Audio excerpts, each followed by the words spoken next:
எங்க நாடு ஒரு கோரிக்கை வச்சு போராடுறதுக்கு அனுமதி தர என்ன என்ன என்ன பண்ணுங்க மக்களை வண்டி அடி பண்ணு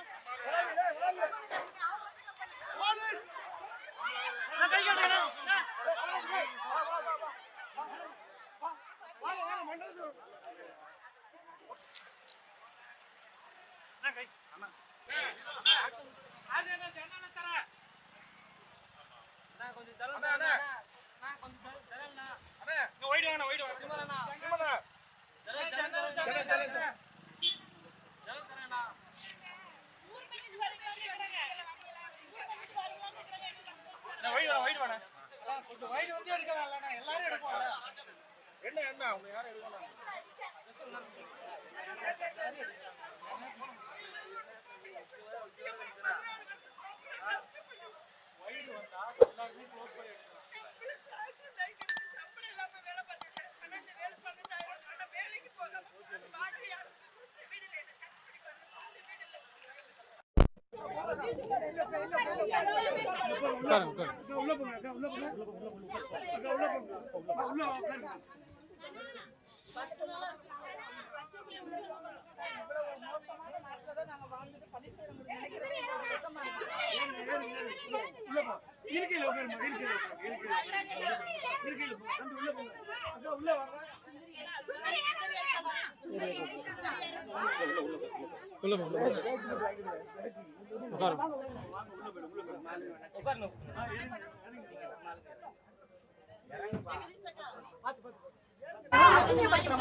எந்த உரிமையும் இல்லை, இந்த அரசாங்கத்துல உங்க கேட்கற உரிமையே இல்லைன்ற மாதிரி எங்களுக்கு பதில் கொடுத்துருந்தாங்க. அதனாலதான் நாங்க போராட்டத்தை எத்தனை பேரும் இப்ப எங்களை வந்து 24 hours ஒர்க்கர். அதாவது நேற்று கொத்தடிமை தினத்தை ஒழிக்கலாம்னு சொல்லி இப்ப உறுதிமொழியெல்லாம் எடுத்தாங்க. மிகப்பெரிய கொத்தடிமைனா நாங்க தான். காலையில 5:30 மணிக்கு டியூட்டி பார்க்க ஆரம்பிச்சோம்னா காலையில 5:30 மணிக்கு காலை உணவு திட்டம் நீங்க போய் வேர்ல்டு லெவல்ல பேர் வாங்க திட்டத்தை செயல்படுத்துறது நாங்க. அன்போன் பண்ணா கூட நாங்க வேலையில இருக்கோம், பீடி இது வீசி போய்கிட்டு இருக்கு அப்படின்னு 10 மணிக்கு என்ன வீசி பொம்பளைங்கிட்ட பேச வேண்டிய அவசியம் என்ன இருக்கு?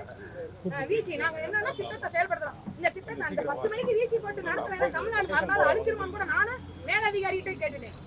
என்னோட பணியாளருக்கு சார்பா நான் என்னெல்லாம் பேச முடியுமா, நீ என்ன புண்ணியத்தை தேட பாக்குறியா அப்படின்லாம் என்னை கேள்வி கேட்கிறாங்க. அதே மாதிரி திருவண்ணாமலை கிரிவலம் அந்த இதுல எல்லாம் நைட் டியூட்டி அந்த நம்ம பணியாளருக்கு இந்த டாய்லெட் ஃபெசிலிட்டி பாக்குறதுக்கு போடுறாங்க.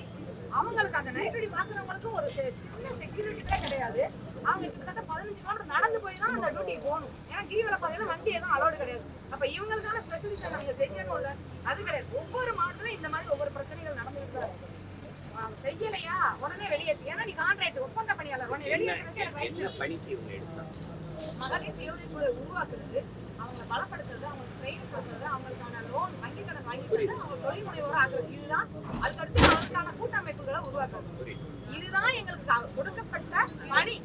ஆனா அதை தவிர்த்து எல்லா வேலையும் கவர்மெண்ட்ல என்னெல்லாம்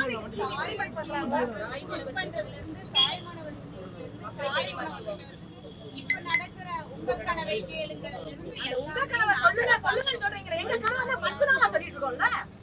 உங்களுக்கு எப்படி போய் சொல்லுவாங்க?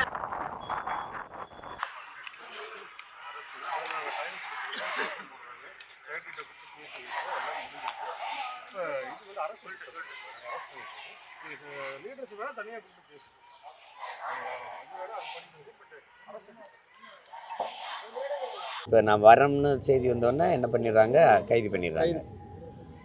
அப்போ வந்து இப்போ ஒரு அடிப்படையில் ஒரு விடுதலை பெற்ற நாடு, ஒரு ஜனநாயக நாடுங்கிறது இப்போ நீங்கள் பாருங்கள், அடிமை இந்தியாவில் நம்ம விடுதலை கேட்டு போராட நம்மளை அடிமைப்படுத்தி ஆண்ட வெள்ளைக்காரன் அனுமதிச்சான். குறைஞ்சபட்ச ஜனநாயகமாவது அவன்கிட்ட இருந்தது. இந்த விடுதலை பெற்ற நாட்டில் வந்து பாருங்கள், நீங்கள் எல்லாருமே வீதியில் நிற்கிறத நீங்கள் கவனிக்கணும். இப்போ சாப்பாடு ஓடுற உழவர்குடியிலிருந்து சாராயம் விற்கிற சாராய கடையில் வேலை பார்க்குற, டாஸ்மாக் கடையில் வேலை பார்க்குற பணியாளர் வரைக்கும் நிற்கிறாங்க. படிப்பிக்கிற ஆசிரியர்கள், அறிவை புகட்டுகிற ஆசிரியர் பெருமக்கள், உயிரை காக்கிற மருத்துவர்கள், செவிலிய பெண்கள். இங்கே பாருங்கள், இப்போ இவங்க தானே எடுத்தாங்க பொதுநல பண்ணிட்டு மகளிர் சுய உதவி குழுவுக்கு எல்லாரும் பண்ணாங்க. அவங்க சொல்கிறத பார்த்தா அவ்வளோ வழியாக இருக்கு. காவல்துறை எப்படி ஒரு பணி நேரம் இவ்வளோதான் இல்லாமல் உழைக்குதோ அதை விட அதே அளவுக்கு இவங்களும் உழைக்கிறாங்க. அவங்க சொல்கிறாங்க எதாக இருந்தாலும் இப்போ நான் முதல்வன் திட்டமாக நாங்கள் தான் வேலை செய்யணும். இப்போ மகளிர் சுய உதவிக்குழு அதை ஒருங்கிணைக்கிறது, அதுக்கு கடன் கொடுக்குறது, அது திரும்ப பெறுறது எல்லாம் நாங்கள் தான் செய்யணும். இப்போ யாராவது அதிகாரத்தில் இருக்கிறவங்க ஒரு கூட்டம் போடுறாங்களா, அவங்களுக்கு மக்களை கூட்டிகிட்டு வந்து சேர்க்குறதும் நாங்கள் தான் செய்யணும். இப்போ உங்கள் கனவு என்னங்கிறது நாங்கள் தான் செய்யணும். எங்கள் கனவு இதுதான்னு சொல்கிறாங்க. அவங்க ஒன்றும் பணி நிரந்தரம்னு சொல்லி தான் இவங்க முதல்ல எடுத்துட்டு ஒரு ஆண்டு 2 ஆண்டு கழிச்சதுக்கப்புறம் பணி நிரந்தரம்னு சொல்லி வேலைக்கு எடுத்துட்டு அப்புறம் ஒப்பந்த கூலின்னு ஆகிட்டாங்க, ஒப்பந்த பணியாளர்கள்னு ஆகிட்டாங்க.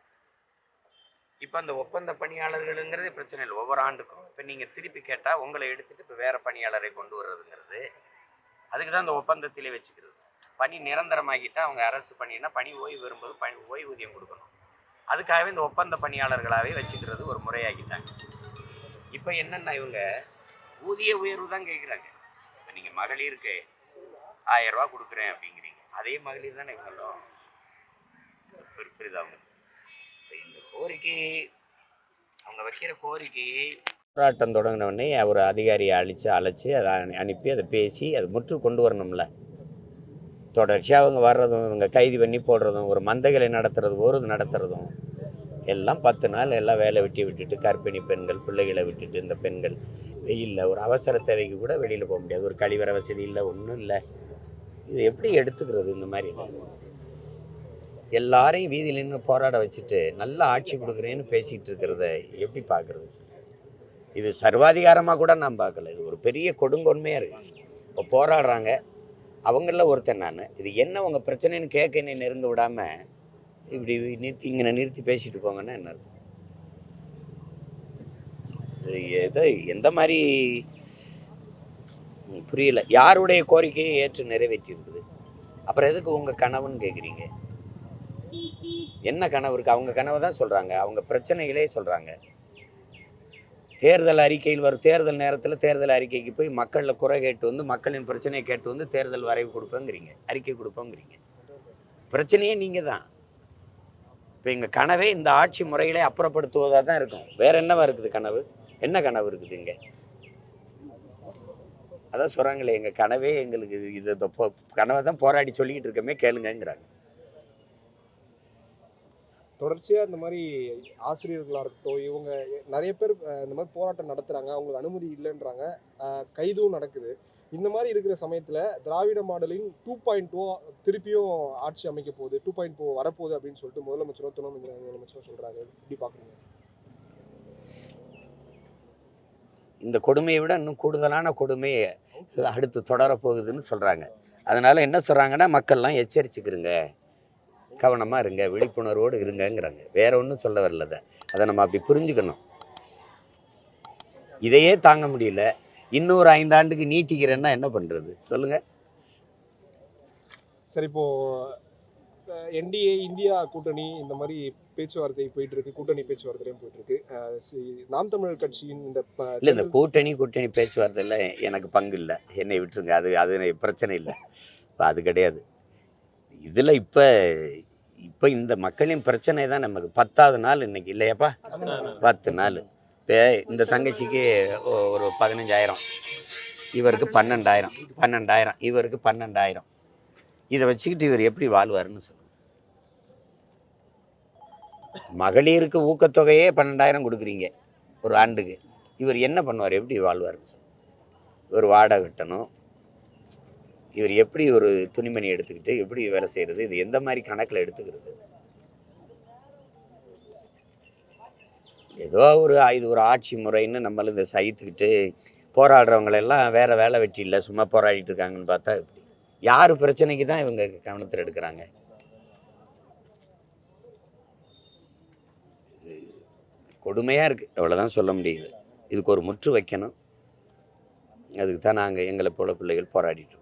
ஆதரவு தெரிவிக்க வந்த உங்களே கைது பண்ணி கூட்டு போகிறாங்க. உள்ளே போகக்கூடாது, சந்திக்கவே கூடாதுங்கிறாங்க. உங்களுக்கு அது எந்த மாதிரி அனுமதி இல்லை? அது அனுமதி இல்லைன்னா இதெல்லாம் சொல்கிறதுக்கு இவங்களுக்கு என்னத்தை? நீங்கள் ஒன்று கவனிக்கணும், ஒரு நாட்டில் நடக்கிற அநியாயம் அக்கிரமத்தை எடுத்து கூறுவதை எடுத்து பேசுவதை குற்றமாக கருதுமானால் அந்த நாட்டு சட்டம், அந்த நாட்டை குற்றவாளிகள் ஆளுகிறார்கள் என்று பொருள் என்று எட்வர்ட் ஸ்னோடன் சொல்கிறான், ஒரு அறிஞர். இப்போ இது எந்த மாதிரியான ஆட்சி முறை? ஒரு பிரச்சனையை சொல்லி போராடுறதுக்கே அனுமதி இல்லைன்னா அது எவ்வளோ கொடுமையான ஒரு ஆட்சி முறை. அது சர்வாதிகாரம்னு கூட சொல்லக்கூடாது. ஏன்னா சர்வாதிகாரம்ங்கிறது நேர்மையான ஆட்சியாளன் சர்வாதிகாரமாக தான் ஆட்சி நடத்துவான். ஒரு நேர்மையாளன் சர்வாதிகாரியாக தான் இருக்க முடியும். இதெல்லாம் சர்வாதிகாரத்தில் வராது, இதெல்லாம் கொடுங்கோன்மை. ஒரு பிரச்சனை இருக்குது, நீ போராடவே அனுமதிக்கலன்னா இவன் பிரச்சனை எனக்கு எப்படி தெரியும், இவங்க பிரச்சனை எப்படி தெரியும், இவர் பிரச்சனை எப்படி, இவர் பிரச்சனை எனக்கு எப்படி வெளியில் தெரியும்? எதுவுமே சொல்லாத நீ பேசாமல் இருன்னு குறவழியை நெரிக்கிறது கொடுங்கோன்மையா இல்லையா? அதுக்கு பேர் என்ன ஜனநாயகம்? அங்கே எங்கே கருத்து இருக்குது, எங்கே சுதந்திரம் இருக்குது? சொல்லுங்கள். நீங்கள் நியமித்த குழு மகளிர் சுய உதவி குழுன்னு நீங்கள் தான் ஆரம்பிச்சிங்க, அதை உருவாக்குறதுக்கு சொன்னீங்க. 7.25 லட்சம் குழு இருக்குன்றாங்க, கிட்டத்தட்ட 2.5 கோடி பேர் இருக்காங்கன்னு சொல்கிறாங்க. அதாவது எப்படி இருக்கு பாருங்க. அவங்கள உருவாச்சு எல்லா வேலை திட்டத்துக்கும் எங்களை தான் பயன்படுத்துகிறாங்க. இப்போ காலை உணவு திட்டமாக நாங்கள் தான் பண்ணி செய்யணும், இந்த இப்போ நான் முதல்வன் திட்டமாக நாங்கள் தான் வேலை செய்யணும், உங்கள் கனவு என்னன்னு கேட்டு சொல்லணுமா அதுவும் நாங்கள் தான் சொல்லணும், எங்களுக்கு ஒரு பணி நேரம்ங்கிற ஒன்றே கிடையாதுங்கிறாங்க. அதாவது கொத்தடிமைகள் போல வச்சு உழைப்பை சுரண்டுகிறத எப்படி மக்களாட்சின்னு எப்படி எடுத்துக்கிடுவீங்க? சமீப கால போராட்டங்கள் ரொம்ப அதிகமாக இருக்குது. அதான் இவ்வளவு போராட்டங்கள் இருக்குது. இந்த போராட்டங்களை திணிக்கிறது யாரு? போராட்டங்களை இந்த மக்களுக்கு இவங்க 2 பேருக்கும் கையளிச்சது யாரு? அரசு தானே. அது தேர்தல் நேரத்தில் நடக்கிறது காரணம், இந்த நேரத்தில் சொன்னாவது அது கவனத்தில் எடுப்பாங்கன்னு அது அழுத்தம் கொடுத்து பார்க்குறாங்க. அது கண்டுக்கிறது இல்லை. இந்த ஆட்சி இருக்கும்போது எதிர்கட்சியாக இருக்கும்போது அந்த கட்சி அதிமுக ஆட்சி இருந்தால் நாங்கள் சரி செய்வோம்னு சொல்கிறது. இப்போ இதே போராட்டங்களை இதே ஐயா ஸ்டாலின் அவர்கள் எதிர்க்கட்சி தலைவராக இருக்கும்போது ஆசிரியர்கள் பணி நிரந்தரத்திற்கோ அல்லது பணி நியமனத்திற்கோ சம வேலை சம ஊதியத்திற்கோ அவங்க ஆதரவு கொடுத்தாங்களா இல்லையா? கொடுத்துருக்காங்கல்ல. அப்போ ஒவ்வொரு போராட்டத்துக்கும் நீங்கள் உறுதியை கொடுத்து வாக்குறுதியை கொடுத்து தேர்தல் அறிக்கையிலையும் கொடுத்து அதை நிறைவேற்றாத போது தான் அது பிரச்சனை வருது. இப்போ இந்த தேர்தல் நேரத்தில் இந்த நேரத்திலேயாவது எங்கள் கோரிக்கையை கவனிங்கன்னு சொல்கிறதுக்கு தான் இந்த போராட்டம் அவங்க அழுத்தம் கொடுக்குறாங்க. ஆனால் அவங்க என்னவா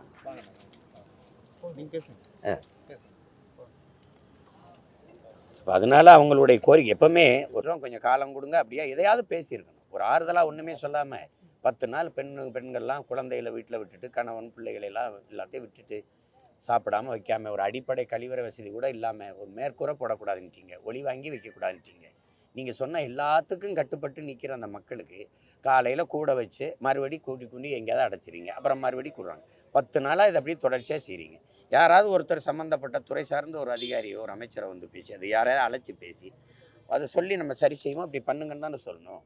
நீங்கள் வரலைன்னா அவங்கள தூக்கிட்டு அவங்கள பணியிலேருந்து நீக்கிட்டு ஒப்பந்த பணியாளர்கள் தானே இவங்களேன்னா இன்னொருத்தரை நியமிக்கிறது. ஒரு தங்கச்சிலாம் சொல்லுது, நான் எம்ஏ எம்ஃபில் படித்தேன், இந்நேரம் நான் பயிற்சி எடுத்து ஆசிரியராக இருந்திருக்கோம், இந்த பணிக்கு வந்துட்டேன், இப்போ 40 வயசாச்சு, இனிமேல் நான் மாற்று பணிக்கு எங்கே போகிறதுன்னு கேட்குது. என்னோட தான் கைது பண்ணி கூட்டிகிட்டு போனாங்க. அது எப்படி சொல்கிறது? போராடுறவங்கள காவல்துறை அதிகாரிகள் நீ இது என்ன கனவு ஊர்மையை விட்டுட்டானான்னு பேசுகிறது, எங்கே போய் ஊர் மேய்ஞ்சிட்டு வந்தாயின்னு பேசுகிறது, வண்டியில் ஏற முடியலையே அவங்களாலன்னு பேசுகிறது. இதெல்லாம் ஒரு பொறுப்புள்ள அதிகாரிகளுடைய பேச்சு. நம்ம வீட்லேயும் பெண்கள் இருக்காங்க, நம்ம குடும்பத்துலேயும் உட்கார்ந்துருக்கிறவங்கெல்லாம் என்ன நம்ம உறவினர்கள் தானே. ஏற்று கிரகத்துலேருந்து ஒருத்தரையும் கொண்டாந்து இறக்கலையே. அது நல்ல அணுகுமுறையாக இல்லை.